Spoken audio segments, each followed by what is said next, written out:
Shalom, bienvenue dans ce live. Alléluia. Il est 14h04 à Paris, 13h30 à Londres. Bien aimé, on est un tout petit peu en retard. Je sais que beaucoup le sont aussi parce qu'on a changé l'heure.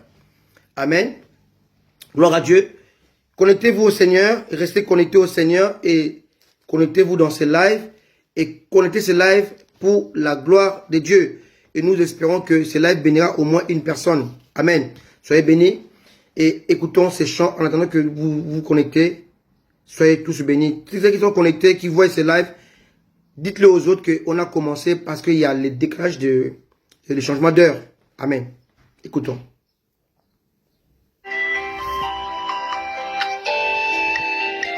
Merci Jésus. Bienvenue. On est ensemble. Merci Jésus.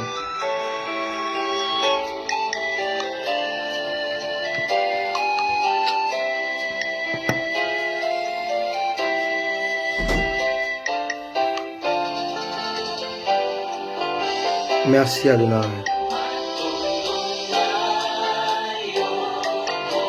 Merci Jésus. Gloire à ton nom Jésus.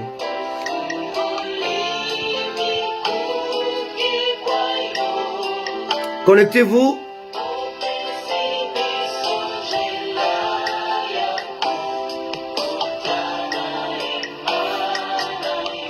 Savourons ces chants dans la présence de Dieu.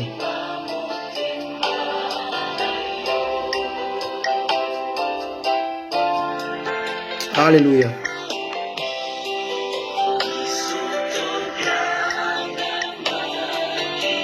Bienvenue à vous. Alléluia.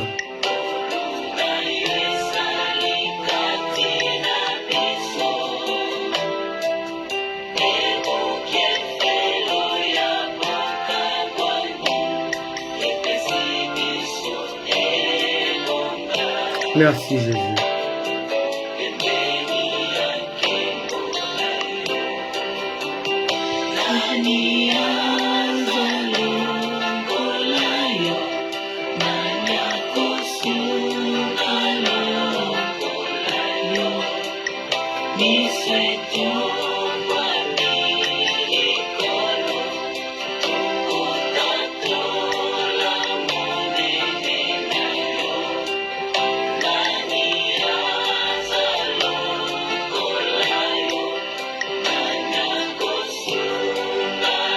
Merci Jésus. Alléluia.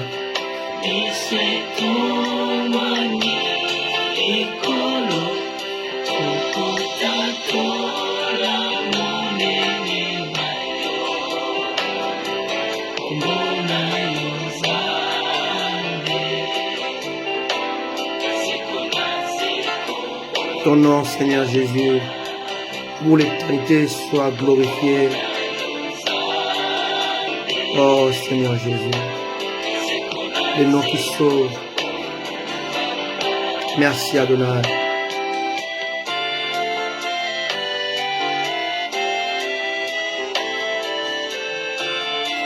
Reçois Seigneur notre remerciement, notre reconnaissance.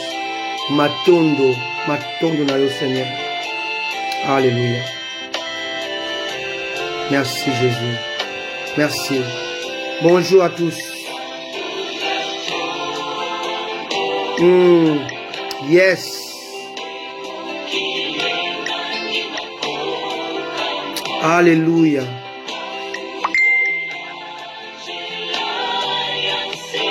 Merci Adonai.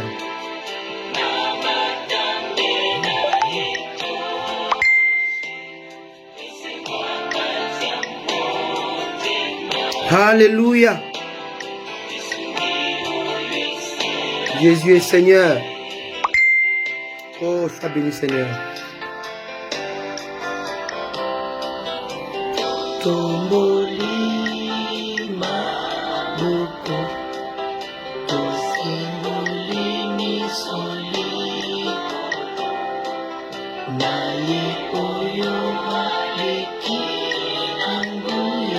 Alléluia Jésus.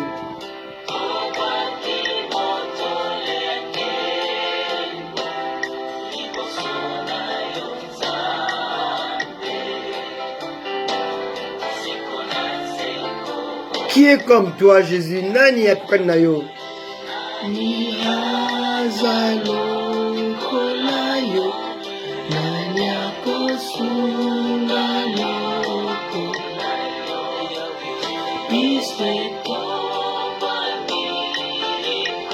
Oh Yeshua, oh Nani, qui est comme toi, Seigneur? Alléluia.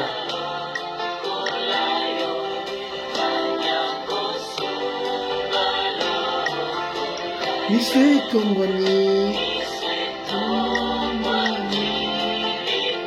oh Yeshua,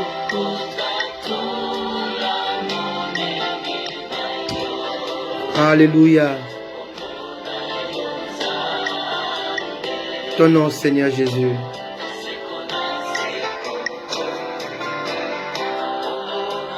Alléluia. Bénissons le nom de Jésus, élevons-le. Sanctifions ce nom pour l'éternité.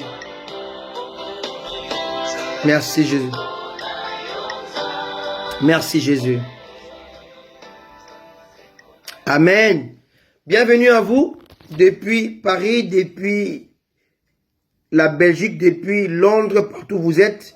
Que Dieu vous accorde sa grâce et sa bonté. On est là à l'heure.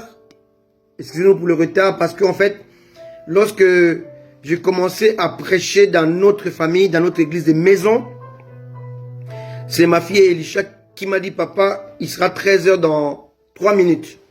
Amen. Et pour moi, dans ma montre, il était 11h57, alors qu'il était midi 57. Donc, heureusement, elle m'a prévenu, donc du coup, le message que je veux prêcher dans la famille, dans notre église de maison, et je le donne au live, à tout le monde. Amen. Soyons bénis. Alléluia. Je crois de tout mon cœur que Dieu va nous parler encore cet après-midi, parce que je vais parler sur un sujet qui est très capital, que je vais intituler les 3 morts inhérentes.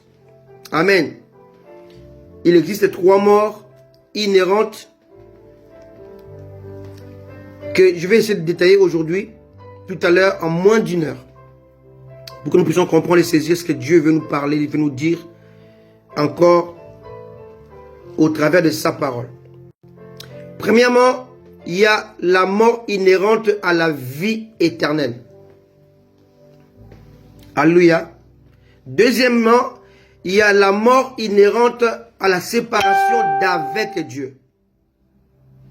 Troisièmement, il y a la mort inhérente, alléluia, à la fin de vie sur la terre. Je répète, il existe 3 morts inhérentes. La mort inhérente à la vie éternelle, la mort inhérente à la séparation d'avec Dieu et la mort inhérente à la fin de vie sur la terre. Lisons la parole de Dieu sans plus tarder dans Genèse chapitre 2 verset 15 jusqu'au verset 17. Amen. C'est bien. La mort inhérente à la vie éternelle, la mort inhérente à la séparation d'avec Dieu et la mort inhérente à la séparation d'avec Dieu, la mort inhérente... Non, tu as écrit 2 fois la même chose. La mort inhérente à la fin de vie sur la terre. Amen.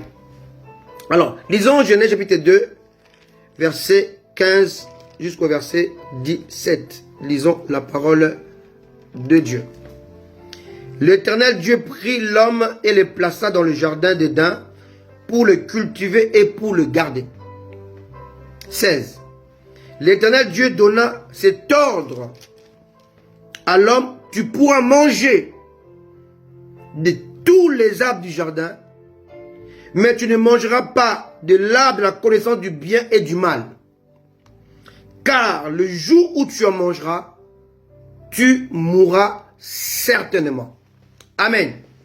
Ici, on voit une chose incroyable. Dieu vient de donner la vie à l'homme.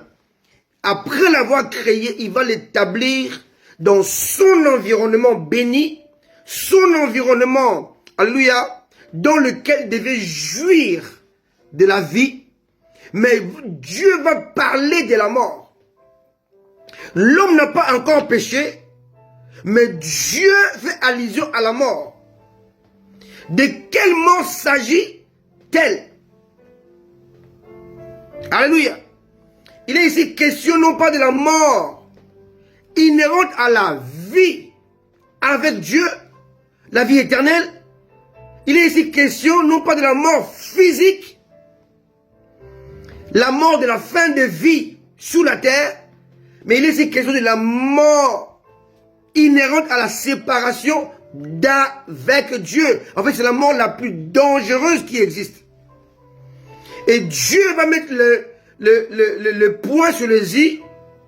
Il va dire, fais attention, il existe une mort qui est très dangereuse. Cette mort-là, je ne veux pas que tu puisses la subir. Pour ne pas la subir, tu es appelé à obéir à mes ordres, à mes commandements. Alléluia. Dieu va évoquer la mort mortelle, dangereuse, la séparation d'avec lui. Le jour où tu en mangeras, tu mourras certainement. Pour vous faire comprendre qu'il ne s'agissait pas de la mort physique, lisons Genèse, toujours Genèse, chapitre 5, les versets 1 jusqu'au verset 5. Genèse chapitre 5, verset 1 à 5. On va voir que la mort dont Dieu faisait allusion n'était pas la mort physique, mais était bel et bien la mort spirituelle, la mort de la séparation inhérente à la séparation d'avec Dieu. Alléluia. Genèse chapitre 5, verset 1 au verset 5. Voici le livre de la postérité d'Adam. Lorsque Dieu créa l'homme, il les fit à la ressemblance de Dieu. Il créa l'homme et la femme. Il les bénit et les appela du nom d'homme. Lorsqu'ils furent créés. 3. Adam, âgé de 130 ans, engendra un fils à sa ressemblance, selon son image. Il lui donna le nom de Seth. Il faut comprendre ici que Adam avait déjà 2 fils avant d'engendrer Seth. Seth était son 3e fils. Donc ici, Moïse qui a écrit la Genèse ne parle plus de Caïn et Abel parce qu'il en parle déjà au chapitre 3, chapitre 4. Alléluia. Comment Caïn avait tué Abel. Donc Moïse qui a écrit la Genèse va maintenant parler de la descendance d'Adam au travers de Seth. Non pas au travers de Caïn qui était vagabond, chassé loin de la face de Dieu. Non pas par rapport à Abel, parce qu'Abel était assassiné par Caïn. Il parle de la descendance d'Adam au travers de Seth, le 3e fils. Seth qui veut dire remplaçant. Alléluia. Verset 4. Le jour d'Adam après la naissance de Seth furent de 800 ans. Il engendra des fils et des filles. Alléluia. Tous les jours d'Adam, tous les jours qu'Adam vécut furent de 930 ans. Alléluia. Puis il mourut. Donc ici, lorsque Dieu parle dans Genèse chapitre 2, verset 17, le jour où tu en mangeras, tu mourras, il ne s'agit pas de la mort physique. Puisque après avoir mangé les fruits, Adam a vécu environ 900 ans ou plus. Parce qu'on ne donne pas l'âge d'Adam à la création. Adam a été créé adulte. Adulte, donc responsable, donc mature. Responsable de la nature que Dieu avait créée avant lui. Responsable de la gestion. Parce que Dieu l'a placé dans le jardin afin de le garder et de le cultiver. Donc il était adulte pour garder et cultiver le jardin qui est l'image de la présence de Dieu. Amen. Donc vous devez savoir que Adam ici, lorsque Dieu lui parle dans Genèse chapitre 2 au verset 17, Dieu lui parle de la conséquence de la mort spirituelle, la séparation d'avec Dieu, la mort inhérente à la séparation d'avec Dieu. Amen. Alléluia. Amen. Quelqu'un me comprend? Donc, je répète, il s'agit de 3 types de morts. La mort inhérente à la vie éternelle, la vie avec Dieu, la mort inhérente à la séparation d'avec Dieu et la mort inhérente à la fin des vies sur la terre. Commençons par la mort physique. La mort physique est une conséquence du péché ou du temps fixé par Dieu pour chaque être humain. Bien aimé, chacun de nous, Dieu l'a créé, Dieu l'a appelé dans le monde pour vivre un certain nombre d'années que Dieu lui-même a fixé. Cependant, tu peux mourir avant le temps fixé par Dieu à cause du péché, à cause de la désobéissance. Alléluia. À cause de l'éloignement de la présence de Dieu. Amen. Il y a des gens qui étaient destinés à une longue vie, mais parce qu'ils ont touché à la magie, parce qu'ils ont commis des choses stupides, des choses incohérentes, du péché, ils ont abrégé leur vie sur la terre. Amen. Ils sont morts à fleur de l'âge. Ils sont morts jeunes. Ils sont morts parce qu'ils avaient touché à la magie. Ils sont allés dans le satanisme et Satan les a supprimés. Tout simplement et tout bonnement. Ils ne sont pas morts avec la mort de Dieu. Ils sont morts à cause du péché, à cause du mauvais choix et non pas à cause du temps fixé par Dieu. Ça, c'est la mort spirituelle. On peut le voir pardon, c'est la mort physique. On peut le voir dans toute la Bible. On prend par exemple la première mort physique. Abel. Abel n'était pas destiné à mourir à cet âge-là. C'est écrit dans nos Bibles. Il a été tué, il a été assassiné. Alléluia. Donc les gens qu'on assassine, on ne peut pas dire que Dieu voulait qu'ils soient assassinés. Dieu ne veut pas la mort du pécheur. Non. Mais il y a des gens qui meurent prématurément et dans le péché. Cette mort ne peut pas venir de Dieu parce que Dieu ne veut pas la mort d'un pécheur.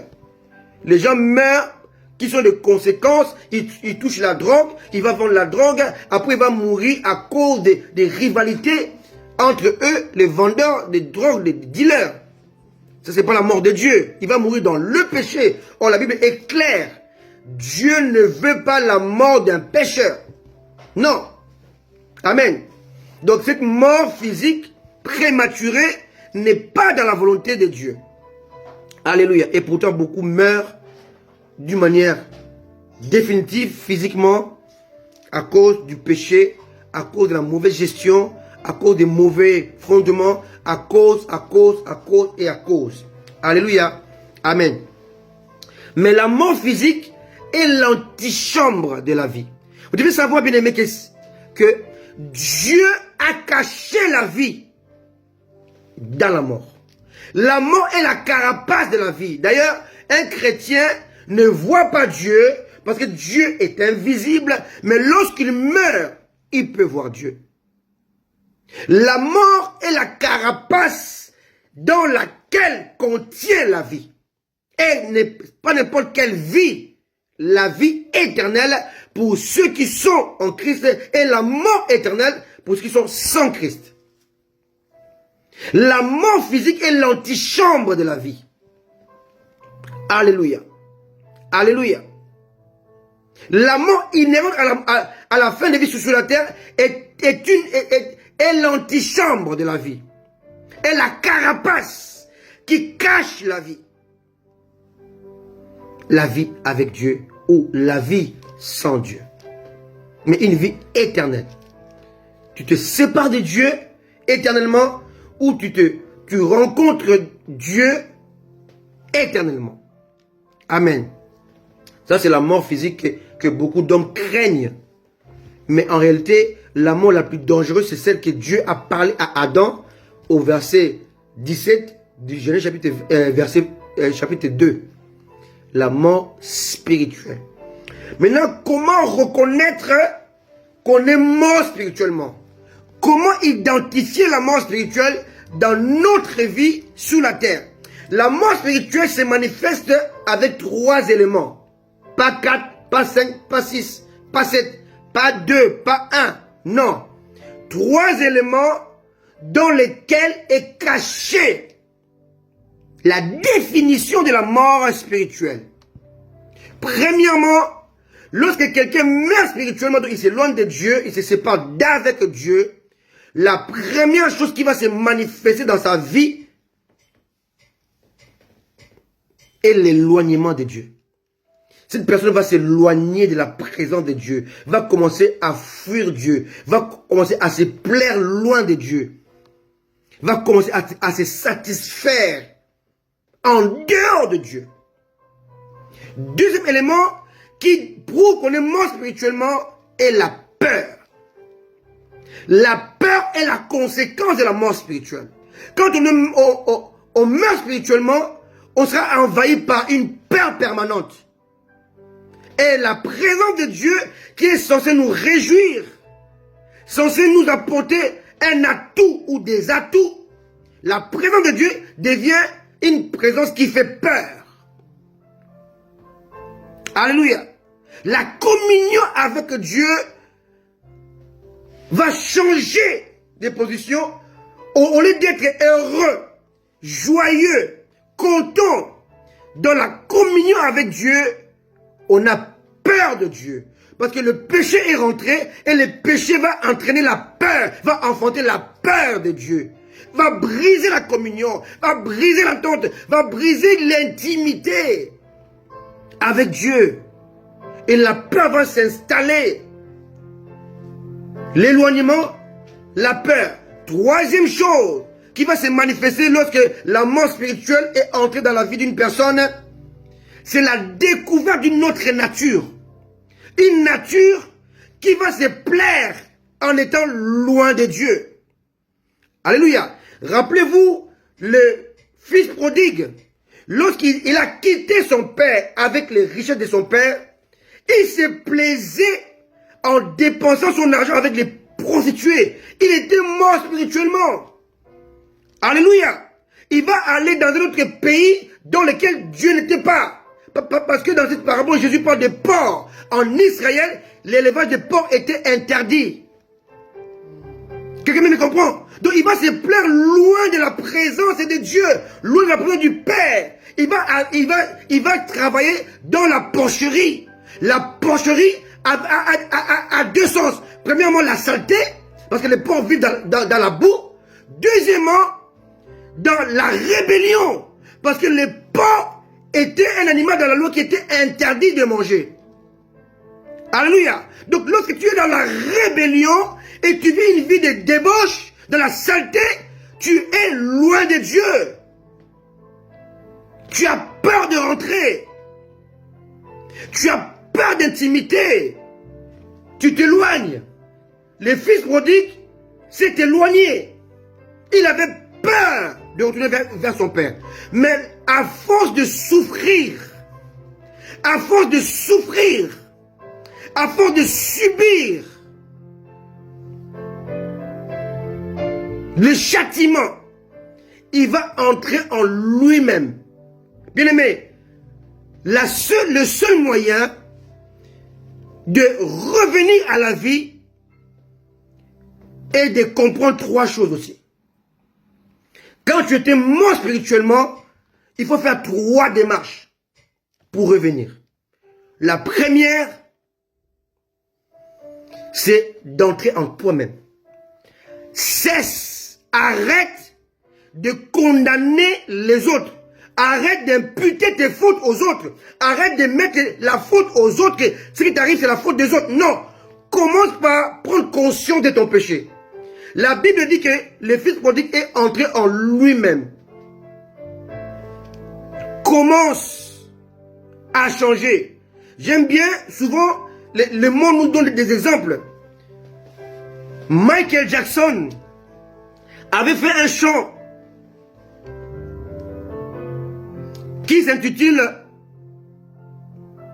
Man in the Mirror. L'homme dans le miroir. Il dit dans la chanson, il dit, regarde-toi dans le miroir et change. Celui qui détruit ta vie, celui qui est en face de toi. Il n'a pas eu tort de le dire. Le plus grand problème de l'homme pour revenir à Dieu est le refus de se voir lui-même. De se regarder dans le miroir, de dire, c'est toi qui causes mon problème.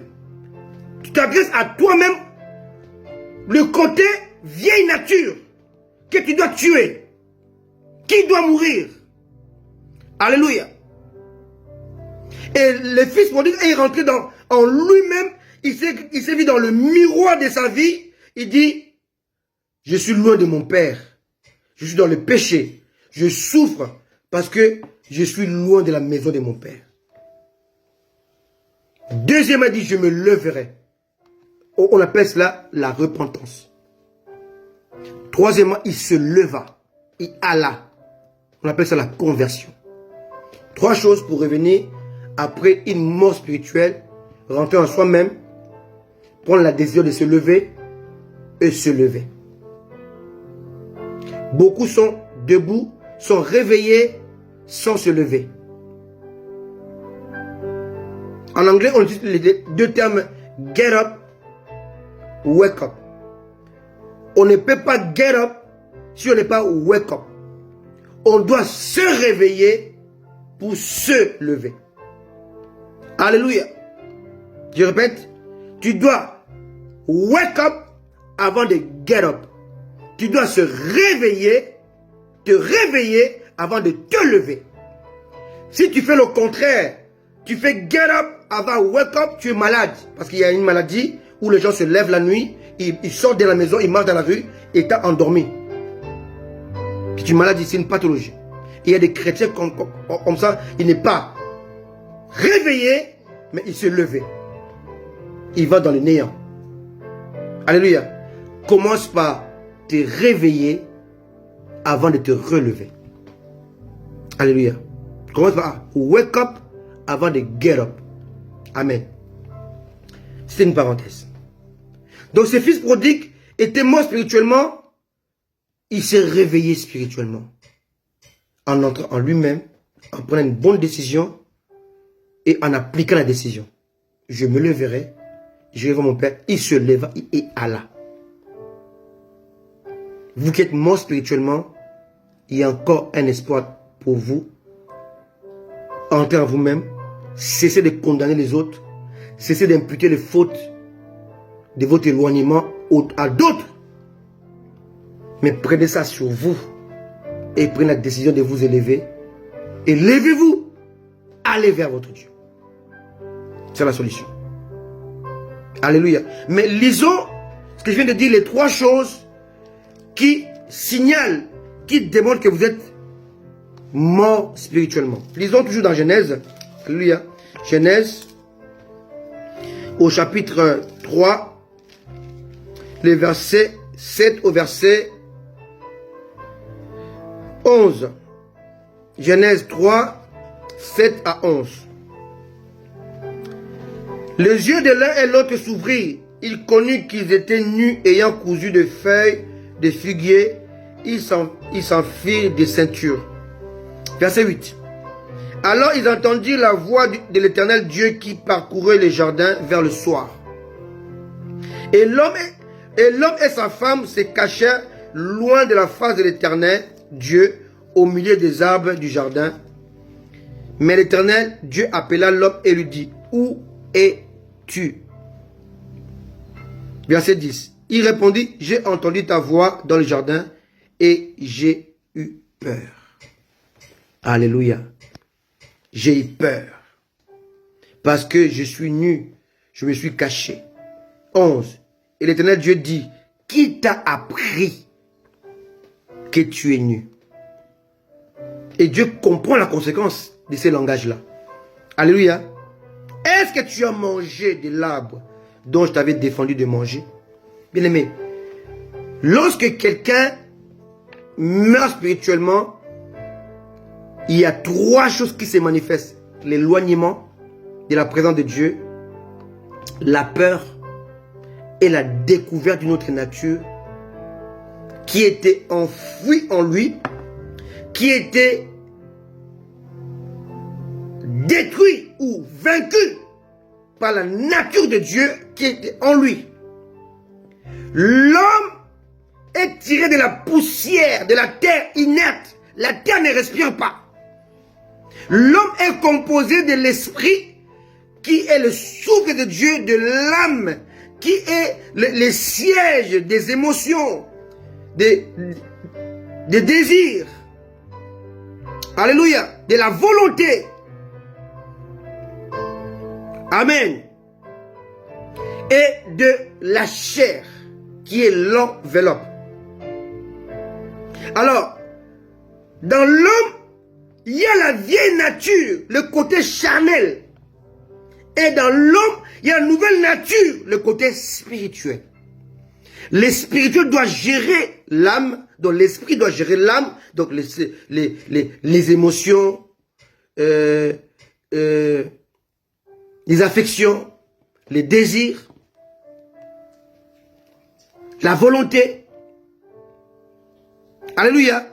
Et ces 4 aspects qui constituent l'âme de l'homme doivent être gérés par l'esprit, alléluia, qui est cognitif, donc seul capable de se connecter avec Dieu.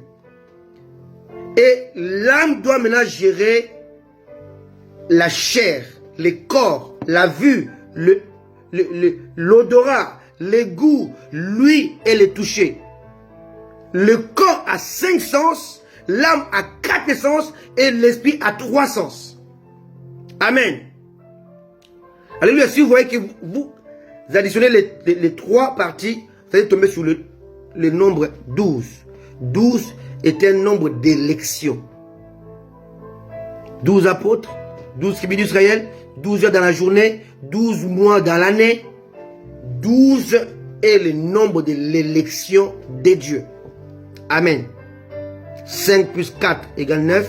9 plus 3 égale 12. Amen. Et si on va encore plus dans l'histoire, on va voir, il y a 12 travaux d'Hercule, ainsi de suite. On peut trouver 12 moments dans l'histoire et dans la création de Dieu. Alléluia. Et la nature pécheresse s'attache à la chair. Mais la nature spirituelle est la nature de l'esprit. Donc le côté charnel s'est réveillé pour Adam. Il a eu peur de Dieu. Il s'est éloigné de Dieu parce que la chair ne peut jamais cohabiter avec l'esprit. Dieu est esprit. La chair s'oppose à l'esprit. Et quand il a péché, la chair a pris le dessus. Et l'âme qui était censée être sous le leadership de l'esprit est passée au-dessus. L'âme commence à gérer l'esprit. Donc l'homme spirituel est commencé par gérer par les sentiments, par les affections, par les émotions, par les désirs, par la volonté. Quelqu'un me comprend? Adam s'est éloigné. Il a eu peur. Il a découvert une autre nature qui se plaît loin de Dieu. La nudité, le péché. Alléluia. Faisons très attention avec ces 3 morts inhérentes. La mort inhérente à la vie éternelle, la mort inhérente à la séparation d'avec Dieu et la mort inhérente à la fin de vie sur la terre. Amen. Donc la mort inhérente à la séparation d'avec Dieu se manifeste avec 3 choses, je viens de le dire. Maintenant, regardons maintenant la mort inhérente à la vie. Cette mort-là est collée à la croix. Bien aimé, avant que Dieu n'ait pas de la mort spirituelle, la mort de la séparation d'avec lui dans Genèse chapitre 2 verset 17, il avait déjà établi la mort inhérente à la vie éternelle. Lisons ça dans 1 Pierre. Alléluia. 1 Pierre, chapitre 1. verset 19 à 20. 1 Pierre chapitre 1, verset 19 à 20. On va voir que Dieu avait établi la mort qui enfonce la vie. Parce que Dieu a caché la vie dans la carapace de la mort. Mais l'homme ne comprend pas ça. Que la mort est un mystère dans lequel se trouve la vie. Alléluia. 1 Pierre 1, verset 19 à 20. Mais par le sang précieux de Christ, comme d'un agneau sans défaut et sans tache, prédestiné avant la fondation du monde, il fut manifesté à la fin de temps à cause de vous. Bien-aimés, l'agneau a été établi, a été prédestiné avant la création du monde. Donc avant que Adam ne soit créé, avant que Dieu ne dise à Adam, le jour où tu vas manger, tu mourras, avant que Dieu puisse le dire, Dieu avait déjà établi la mort d'un agneau, la mort du Christ, la mort du Fils de Dieu. Cette mort-là devait affranchir l'homme de la mort inhérente à la mort physique, de la mort inhérente à la mort de la séparation d'avec Dieu. Les deux autres morts devaient être affranchis par la mort de l'agneau. Le sang de l'agneau immolé devait couler pour stopper l'élan de la mort physique, la mort de la séparation d'avec Dieu, d'avec Dieu. Alléluia. La mort qui agit par la peur, par l'éloignement et par la découverte d'une autre nature qui se plaît à vivre sans Dieu, loin de Dieu et dans la peur. Alléluia. Amen. Dieu avait établi l'agneau. Au début, on parle de la prédestination. La prédestination parle de... Dans ce mot, il y a le mot destiné. La destinée de l'homme a été prédestinée par Dieu. La destinée de ta vie est cachée dans la prédestination de Christ. Dieu a établi l'agneau avant la chute. Autrement dit, la solution a été établie avant les problèmes. La vie a été établie avant la mort. Et la mort cache la vie. My goodness. Jesus. Paul a dit quelle sagesse et profondeur. Oh, alléluia. My goodness. Je répète. Dieu a établi la vie avant la mort. Et Dieu a prédestiné la vie avant que l'homme ne chute. Dieu avait la solution au péché d'Adam avant le péché d'Adam. Dieu a la guérison avant ta maladie. Dieu est la source. Alléluia. Gloire soit à Dieu.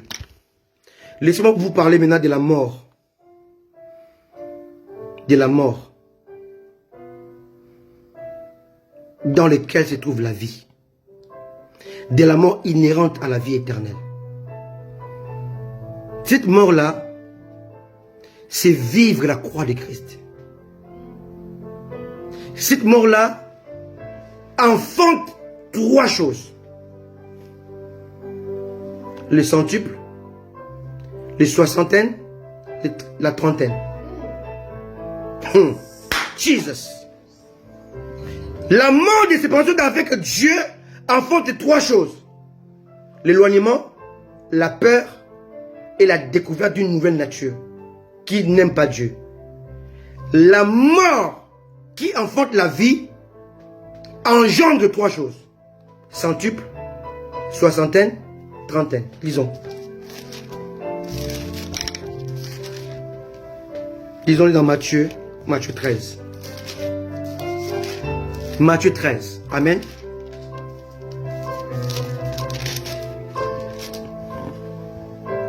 Matthieu 13 parle de la parabole du semeur. Verset 4. Un semeur sortit pour semer. Comme il semait, une partie de la semence tomba le long du chemin. Les oiseaux vinrent et la mangèrent. Une autre partie tomba dans les endroits pierreux où elle n'avait pas beaucoup de terre. Elle leva aussitôt parce qu'elle ne se trouve pas un sol profond. Verset 8. Une autre partie tomba dans la bonne terre. Elle tomba, elle donna du fruit, elle donna du fruit, un grain 100, un autre 60, un autre 30. 100, 60 et 30. Lisons maintenant le verset 23. Matthieu 13. Celui qui a reçu la semence dans la bonne terre, c'est celui qui entend la parole, la comprend, il porte du fruit. Un grain donne 100, un autre donne 60, un autre donne 30. Avant de revenir ça, lisons Jean chapitre 12. Jean 12. Et Luc 14. Commençons par Luc 14. Puisque je suis, versets 26 à 27. Si quelqu'un vient à moi sans me préférer à son père, à sa mère, à sa femme, ici on parle de la relation par filiation, et ses enfants, et ses frères, et ses sœurs, même sa propre vie, il ne peut être mon disciple. Et quiconque ne porte pas sa croix et ne me suit pas, ne peut être mon disciple. Il s'agit ici de comprendre aussi Jean chapitre 12, verset 24. Amen. Jean 12, 24. Dit ceci. En vérité, je vous le dis, si le grain de blé qui est tombé à terre ne meurt, alléluia, il reste seul. Mais s'il meurt, il porte beaucoup de fruits. Donc Dieu a pris un arbre. Dieu a pris des feuilles, des branches. Dieu a pris des fruits qui doivent pousser pendant au moins 100 ans, 50 ans, 100 ans, 200 ans. Il les a cachés dans un grain. Dans un grain, alléluia, dans lequel se trouvent toutes ces choses. Et le seul moyen que l'arbre devienne arbre est que les grains meurent. Donc Dieu a caché la richesse dans ta vie. Mais ces richesses-là ne peuvent pas se manifester dans ta vie si tu refuses de mourir. Mourir non pas d'une mort séparée d'avec Dieu, non. Mourir non pas physiquement, non. Mais mourir dans ta nature pécheresse adamique. Si tu refuses de mourir, tu ne peux pas expérimenter les 100, les 60 et les 30. Quelqu'un me comprend? Mourir dans ta vieille nature, comme Paul le dit dans Ephésiens chapitre 4, verset 17 à 25. Mourir dans ton moi, moi c'est malade, orgueilleux, ignorant. Dans ton ignorance, dans ta maladie, dans ton orgueil. Alléluia. Amen. Amen. Et l'apôtre Paul dit encore dans Romains 8 que nous sommes tous les jours mis à mort parce que nous portons la croix de Christ. Romains 8, verset 37 à 39.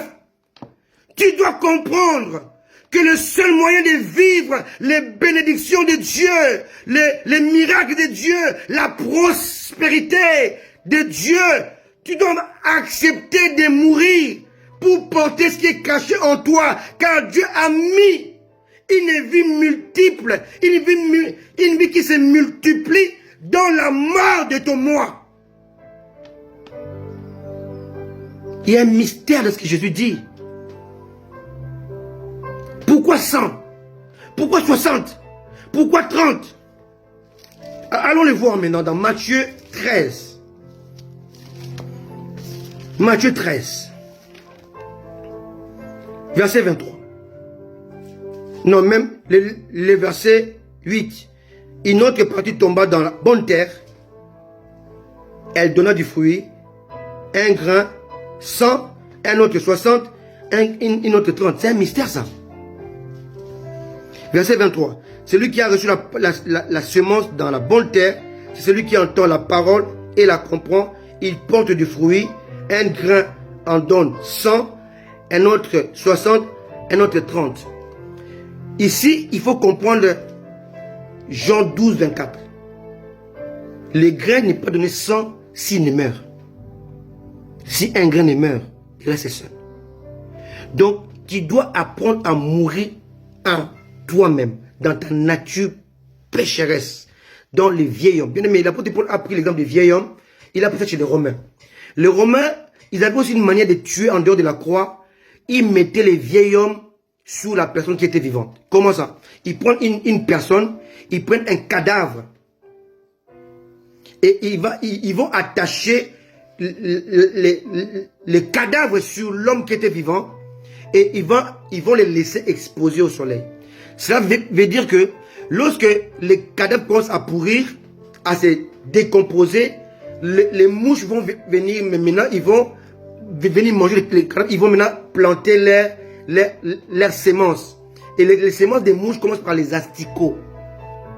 Et les asticots, lorsque les cadavres pourris dans le dos du vivant, vont commencer maintenant à manger les vivants. Étant vivants, ils vont commencer à rentrer dans le corps vivant. Ce qu'on appelle la vieille nature. L'apôtre Paul a pris cet exemple-là dans cette manière de tuer des Romains. Et là, maintenant, tu es vivant, mais tu es attaché à un mort. Donc, les asticots qui sortent du corps du cadavre qui se décompose vont commencer à rentrer en toi qui est encore vivant.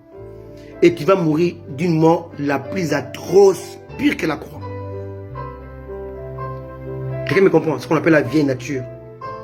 Quand tu es attaché à la vieille nature, elle va te contaminer.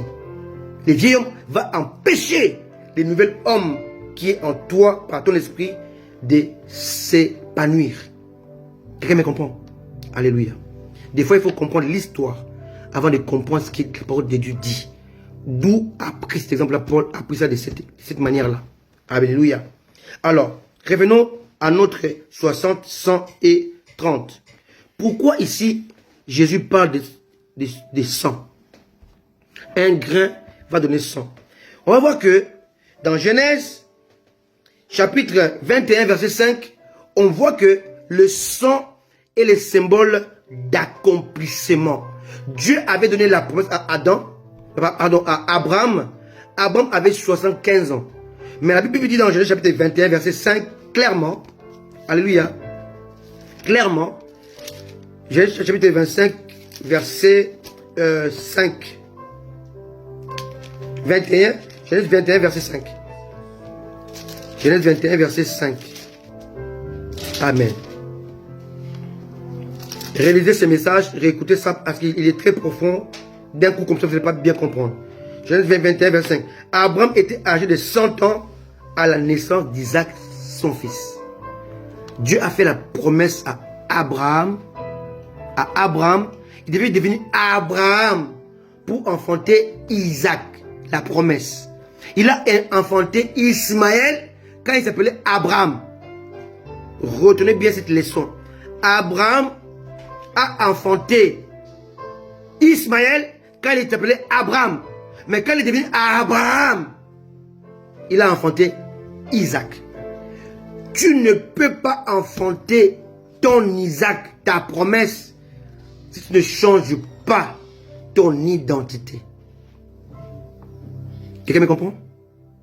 Si tu ne te convertis pas. Il y a des promesses que Dieu a données à Abraham, mais qui ne peuvent se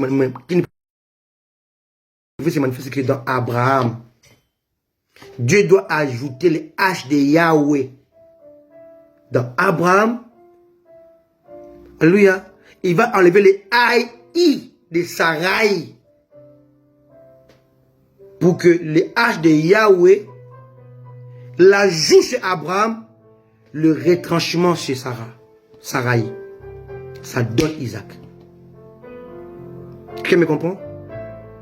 Il y a un mystère là-dedans. Amen. Donc on voit que le sang symbolise l'accomplissement, mais aussi le centuple. Quand on prend dans Genèse chapitre 26, verset 12 à 13, la Bible dit Isaac en plantant et Isaac a eu au centuple. Genèse chapitre 26, verset 12. Alléluia. Alléluia. 26, verset 12. Isaac s'aima dans ce pays, il recueillit cette année le centuple, car l'Éternel le bénit. Le centuple symbolise l'accomplissement, la bénédiction de Dieu qui se manifeste au travers de l'obéissance. Je répète, le centuple symbolise l'accomplissement et la bénédiction de Dieu qui se manifeste au travers de l'obéissance. Un autre donne 100. Deuxièmement, 60. 60 symbolise la réalisation. Lisons toujours la Genèse 25, verset 26. Alléluia. 100, 60 et 30. Genèse 26, verset 25.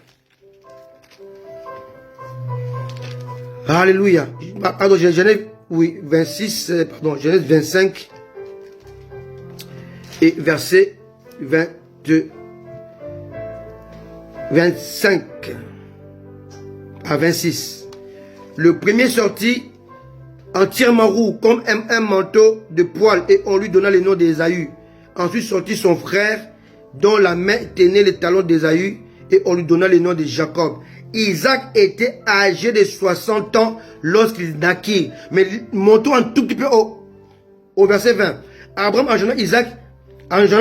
Isaac était âgé de 40 ans quand il prit pour femme Rebecca, fille de Bethuel, l'araméen, de Padan Aram, sœur de Laban, l'araméen. Isaac implora l'Éternel pour sa femme, car elle était stérile, et l'Éternel l'exauça. Rebecca, sa femme, devait enceinte. Écoute-moi, Isaac a imploré Dieu lorsqu'il avait 40 ans. Dieu l'a exaucé. Mais la manifestation de l'exaucement s'est réalisée à 60 ans. Quelqu'un me comprend? Alléluia. La 60 dont parle Jésus dans Matthieu 13, verset 23, verset 8 et verset 23, symbolise la réalisation. Troisièmement, 30. On va voir que dans Genèse chapitre 41, verset 41, toujours dans Genèse, Genèse cache tout de la Bible. Genèse 41, verset 46. Genèse 41, verset 46. Joseph était âgé de 30 ans lorsqu'il se présenta devant Pharaon. Joseph a eu le rêve, il avait 17 ans. Mais les rêves s'est réalisé, il avait 40 ans. Et il avait 30 ans. C'est pas fini. Lisons Luc chapitre 3, verset 23. Luc 3, verset 23. Alléluia. Luc 3, verset 23. Jésus avait environ 30 ans lorsqu'il commença son ministère. David est monté sur le trône à 30 ans. Joseph est allé vers Pharaon, il a changé de nom. Il s'appelait Saphet Panéac. Il devenait gouverneur. Son rêve s'est réalisé, il avait 30 ans. Jésus a commencé son ministère à 30 ans. Donc on voit que 30 est le nombre de la maturité. Ça veut dire que si tu acceptes de mourir en toi-même, tu auras 3 choses qui vont se manifester. Le centuple, la soixantaine et la trentaine.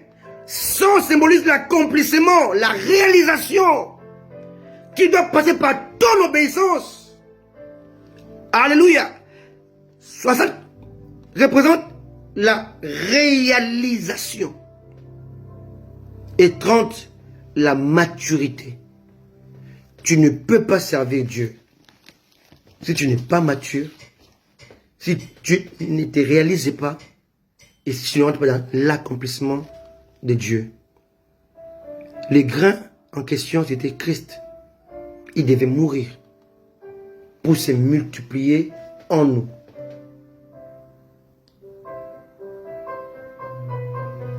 La mort inhérente à la vie éternelle, inhérente à la séparation d'avec Dieu, inhérente à la mort physique. Que Dieu vous bénisse. Amen. Alléluia. Accepte de mourir en toi-même pour manifester les 3 choses. Le centuple, la soixantaine, la trentaine. L'accomplissement, la réalisation et la maturité. Refuse de mourir, de t'éloigner de Dieu. Il y a aussi 3 choses. L'éloignement, la peur et la découverte d'une nouvelle nature qui se plaît en étant loin de Dieu. Que Dieu vous bénisse. Laissez-moi prier pour vous. Père éternel, je te bénis pour cette parole. Bénis ce peuple, bénis ton serviteur, bénis nous qui avons écouté cette parole. Nous voulons, Seigneur, rentrer dans l'accomplissement, dans la réalisation et dans la maturité afin de gérer ce que tu mets dans nos mains. Père de gloire, nous te prions au nom de Jésus. Nous refusons, Seigneur, de nous séparer de toi par la désobéissance et d'enfanter la mort spirituelle. Nous voulons enfanter la vie que tu as cachée dans la mort de notre moi, malade, orgueilleux, ignorant. Seigneur, fais-le à cause de ton nom, au nom de Jésus. Amen. Amen. Que Dieu vous bénisse. Rendez-vous est donné mercredi pour Allo Didaskalos. Mercredi à la même heure, 19h heure française. En attendant, portez-vous bien et croyez en Dieu. Si vous êtes loin de Dieu, revenez comme le Fils prodigue. Parce que Dieu vous attend, les mains ouvertes. Parce qu'il est Dieu d'amour et de compassion qui ne change pas. Soyez bénis au nom de Jésus. Amen. Alléluia. Et à 15h30, on a un autre rendez-vous avec le docteur Mobejo sur Facebook. Allez les suivre, vous serez bénis certainement. Que Dieu vous bénisse. À très bientôt. Bye bye.